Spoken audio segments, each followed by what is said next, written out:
Okay. అంటే ఈ మ్యారేజ్‌లో ఇద్దరికీ అరేంజ్డ్ మ్యారేజ్ కానీ, లవ్ మ్యారేజ్ కానీ ఇద్దరికిద్దరు నచ్చాలి.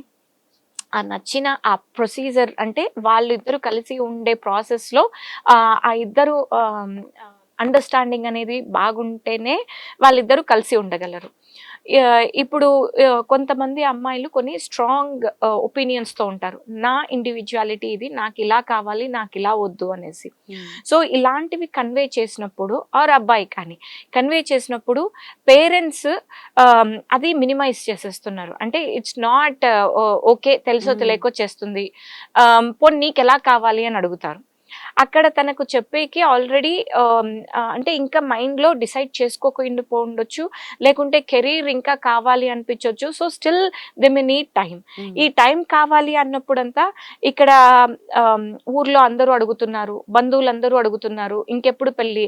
అంటే పెద్దవాళ్ళకి ఇంకేం పొద్దుపోక కనిపించినప్పుడంతా బాగున్నారా? తిన్నారా? అనే నెక్స్ట్ క్వెషన్‌లో పిల్లలు ఎట్లున్నారు? చదువుకుంటున్నారా? ఇదొకటి ఉంటది. ఏం చేస్తున్నారు అనేసి. అదే చదువు సరిగ్గా రానోళ్ళకైతే గాని అదొక ప్రాబ్లము. అందరూ ఈ క్వెషన్ అడుగుతారు. ఉద్యోగం రాలేదంటారు అనేసి. ఇంక నెక్స్ట్ వచ్చే క్వెషన్ పెళ్లయిందా అని. ఇంగా నెక్స్ట్ వచ్చేది పిల్లలైనారా అనేసి. అంటే ఇవి వాళ్ళకి సహజంగా ఎండింగ్. వాళ్ళకి సాటిస్ఫై చేయలేము. అంటే ఈ క్వెషన్స్ ఎలా అంటే జస్ట్ మన వాడుక భాషలో ఉండే క్వెషన్స్ లాంటివి తప్పితే దానిలో ఒక మీనింగ్ ఉండదు. కానీ మనము ఆ మీనింగ్ తీసుకుంటాము.